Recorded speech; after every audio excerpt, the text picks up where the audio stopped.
सेन्नो मित्रस्यं वरुणः सेन्नो भवत्पर्यमा सेन्न इन्द्रो बृहस्पतिः सेन्नो विष्णुरुक्रमा। गुरुर्ब्रह्मा गुरुर्विष्णु गुरुर्देवो महेश्वरः गुरुर्साक्षात् परं ब्रह्म तस्मै श्री गुरवे नमः। ఎస్పీ ఛానల్ కి స్వాగతం సుస్వాగతం అండి. సుగ్రీవుడి ఆజ్ఞతోటి అన్ని దిక్కులకి వెళ్లిన వాళ్ళు నెలలోపే తిరిగి వచ్చేసారు. వాళ్ళకి సీతాదేవి కనిపించలేదు. ఒక్క దక్షిణ దిక్కుకు వెళ్లిన వాళ్ళు మాత్రం తిరిగి రాలేదు. వాళ్ళు ఒక గుహ లాంటి ప్రాంతానికి వెళ్లారు. ఆ ప్రాంతం ఆశ్చర్యంగా దేదీప్యమానంగా వెలిగిపోతూ ఉంది.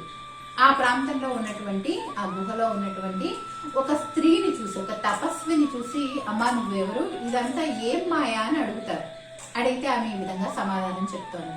ఓ వానరోత్తములారా, పూర్వం మయుడు అనేటటువంటి ఒక శిల్పి ఉండేవాడు. ఆయన గొప్ప శిల్పి. ఆయనే తన తపశక్తితోటి ఈ కాంచన వనాన్ని, ఈ దివ్య సౌధాలని కూడా ఆయన నిర్మించాడు. ఆయన ఇక్కడ చాలా కాలం పాటు ఉండి తపస్సు చేశాడు. తపస్సు చేసి తన తపశక్తితోటి దీనంతటినీ కూడా నిర్మించాడు. ఆయనకి హేమ అనే అప్సరస పట్ల ఆసక్తి ఉండేది. అది తెలిసినటువంటి ఇంద్రుడు తన వజ్రాయుధంతో మయుడిని సంహరించేశాడు. అలా మయుడు చనిపోయిన తర్వాత బ్రహ్మదేవుడు ఈ కాంచన వనాన్ని, ఈ గృహాలని ఈ హేమ అనేటటువంటి అప్సరసకే బహుమానంగా ఇచ్చేశాడు. ఆవిడ చాలా కాలం ఇక్కడే నివాసం ఉంది. ఆవిడ నా స్నేహితురాలు. నా పేరు స్వయంప్రభ. చాలా కాలం ఇక్కడ నివాసం ఉన్న తర్వాత దీన్ని రక్షించే బాధ్యత నాకు అప్పచెప్పి ఆమె మరో చోటకు వెళ్ళిపోయింది. అప్పటి నుంచి నేను దీన్ని రక్షిస్తూ ఇక్కడే నివాసం ఉంటున్నా. ఇది రహస్య గుహ, రహస్య వనం. ఇది ఎవరికి కూడా తెలియదు. ఇలాంటి వనంలోకి మీరెలా ప్రవేశించారు? దీని గురించి అసలు మీకు ఎలా తెలిసింది? మీరెవరు అసలు? ఎందుకు వచ్చారు? ఇక్కడ ఈ విధంగా ఈ ఎడారి లాంటి బయట ప్రాంతంలో ఎందుకు తిరుగుతూ ఉన్నారు మీరు అని చెప్పి అడిగి ఒక్కసారి వాళ్ళని నిశితంగా చూసి, మీరు చాలా ఆకలి దప్పికలతోటి అలసిపోయినట్లుగా కనిపిస్తున్నారు. కాబట్టి ముందుగా ఆహారం తినండి. ఇదిగోండి ఆహారం. ఈ ఆహారాన్ని ముందుగా తినండి. తిన్న తర్వాత నేను అడిగిన వాటికి సమాధానం చెప్పండి. కంగారు లేదు, ముందు భోంచేయండి అని చెప్పి ఆవిడ చెప్పి ఆహారాన్ని చూపించడంతో వాళ్ళంతా ఎంతో ఆత్రంగా ఆహారాన్ని తింటారు. అలా ఆహారాన్ని తిని కడుపు నింపుకుని, కడుపు నిండా మంచినీళ్ళు కూడా తాగిన తర్వాత ప్రశాంత చిత్తులై హనుమంతుడు ఆ స్వయంప్రభ అనేటటువంటి అప్సరస దగ్గరికి వెళ్లి విషయం అంతా చెప్తాడు. అంటే దశరథ మహారాజు కుమారుడు శ్రీరాముడని, ఆయన దశరథ మహారాజు యొక్క ఆజ్ఞతో వనవాసానికి తన భార్య తమ్ముడితో సహా వచ్చాడని, అలా వచ్చినప్పుడు వాళ్ళు అరణ్యవాసం చేస్తూ ఉండగా రావణాసురుడు సీతాదేవిని అపహరించుకుపోయాడని, సీతాదేవిని వెతుక్కుంటూ వీళ్ళు వచ్చి సుగ్రీవుడితో స్నేహం ఏర్పాటు చేసుకున్నారని, సుగ్రీవుడు సీతాదేవి యొక్క అన్వేషణ కోసం అన్ని దిక్కులకి అందరినీ పంపించాడని, అదేవిధంగా దక్షిణ దిక్కుకు వీళ్ళు వచ్చి వెతుకుతూ ఈ విధంగా ఇక్కడ చిక్కుపడిపోయారని చెప్పాడు. చెప్పిన తర్వాత ఈ విషయాలన్నీ విన్న స్వయంప్రభ చాలా సంతోషం, మంచి పని చేస్తున్నారు అని చెప్పి వీళ్ళతో చెప్తుంది. చాలా సంతోషిస్తుంది. ఆ తర్వాత హనుమంతుడు ఈ విధంగా అంటాడు ఆవిడతోటి, అమ్మా నీవే మాకు దిక్కు, నువ్వు గొప్ప తపస్వివి. మాకు సుగ్రీవుడు ఒక్క నెల రోజుల సమయం మాత్రమే ఇచ్చాడు. గొప్ప రామకార్యం కోసం వచ్చాము మేము సీతాదేవిని అన్వేషిస్తూ. సీతాదేవి దొరకలేదు. ఈ గుహలో ఉండగానే మాకు నెల రోజుల సమయం పూర్తయిపోయింది. ఇప్పుడు కనుక మేము తిరిగి వెళ్తే, రిక్తహస్తాలతో వెళ్తే మాకు చావు తప్ప మరొక శరణ్యం లేదు. కాబట్టి ఏదో విధంగా మాకు నువ్వే దారి చూపించు అని చెప్పి హనుమంతుడు ప్రార్థించడంతో స్వయంప్రభ ఈ విధంగా చెప్తుంది. ఓ వానరోత్తములారా, సాధారణంగా ఈ గుహలోకి అడుగు పెట్టిన వాళ్ళెవ్వరూ కూడా ప్రాణాలతో తిరిగి బయటకు వెళ్ళలేరు. అయితే మీరు గొప్ప కార్యం కోసం ఉన్నారు కాబట్టి, గొప్ప కార్యం కోసమే వచ్చారు కాబట్టి నేను మిమ్మల్ని ఈ గుహ నుంచి బయటకు చేరుస్తాను. మీరు ముందుగా కళ్ళు మూసుకోండి. అలా కళ్ళు మూసుకుంటేనే మీరు బయటకు వెళ్ళగలరు అని చెప్పడంతో అంతా ఒకసారి కళ్ళు మూసుకుంటారు. అలా కళ్ళు మూసుకున్న వాళ్ళని ఒక్క నిమిష కాలంలో, రెప్పపాటు సమయంలో గుహ బయటకు చేరుస్తుంది ఆవిడ, ఈ స్వయంప్రభ అనేటటువంటి ఆవిడ. ఇప్పుడు కళ్ళు తెరవండి అంటుంది. కళ్ళు తెరిచి చూసేసరికి ఎదురుగా గొప్ప సముద్రం ఉంటుంది.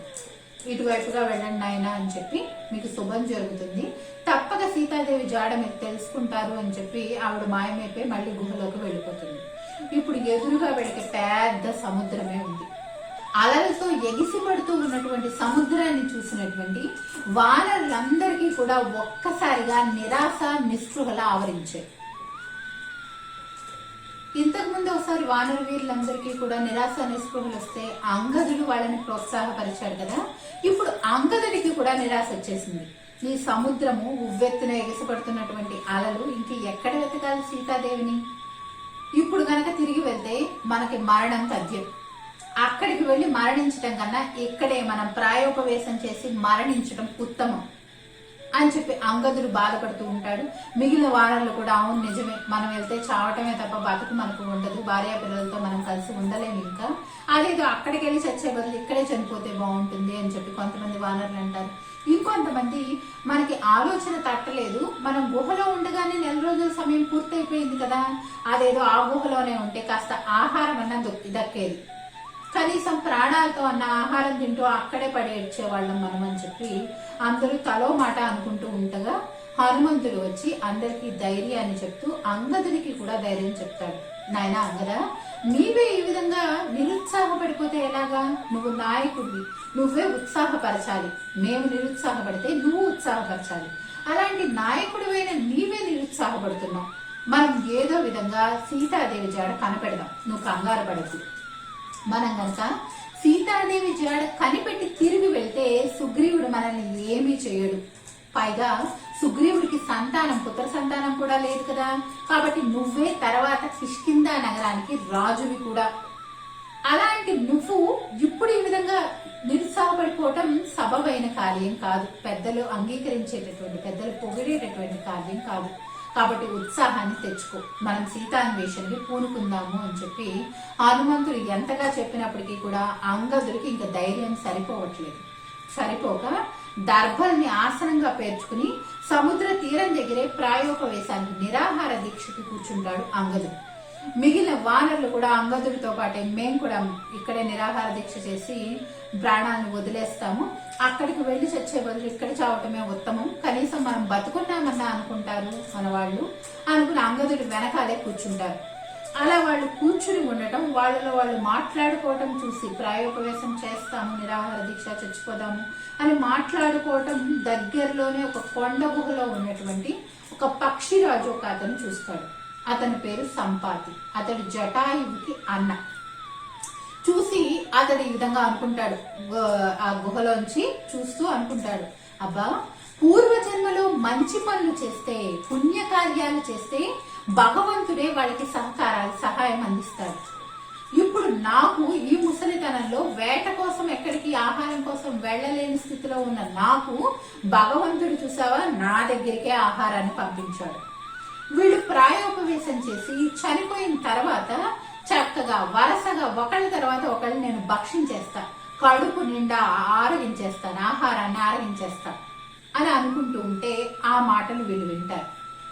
ఆ మాటలు విన్న అంగదుడు మళ్ళీ ఈ విధంగా అంటాడు, మనకి మృత్యువు నిర్ణయం అయిపోయింది, బహుశా అతడు యమధర్మరాజే ఈ విధంగా మనల్ని సంహరించడానికి వచ్చాడేమో, కానీ ప్రాయోపవేశానికి పూనుకున్నాం కదా, మనం గొప్ప కార్యం కోసం సుగ్రీవుడి యొక్క ఆజ్ఞతో వచ్చాం, మనం సీతాదేవి యొక్క అన్వేషణ కోసం.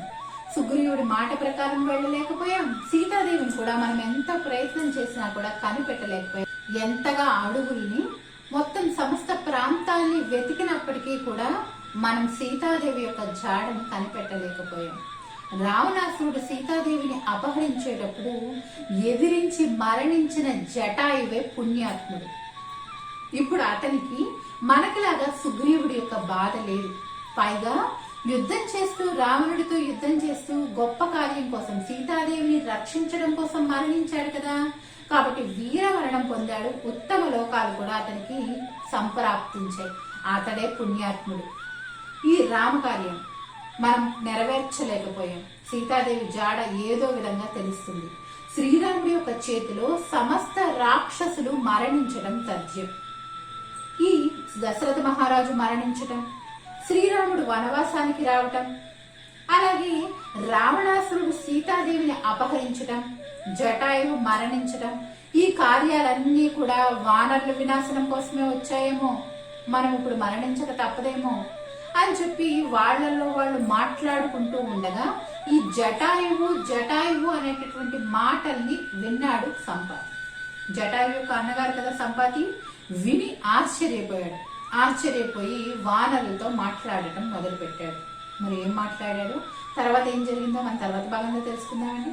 మీకు ఈ వీడియో నచ్చినట్లయితే లైక్ చేయండి, షేర్ చేయండి, మా ఛానల్ని సబ్స్క్రైబ్ చేయండి. ధన్యవాదాలండి. నమస్కారం.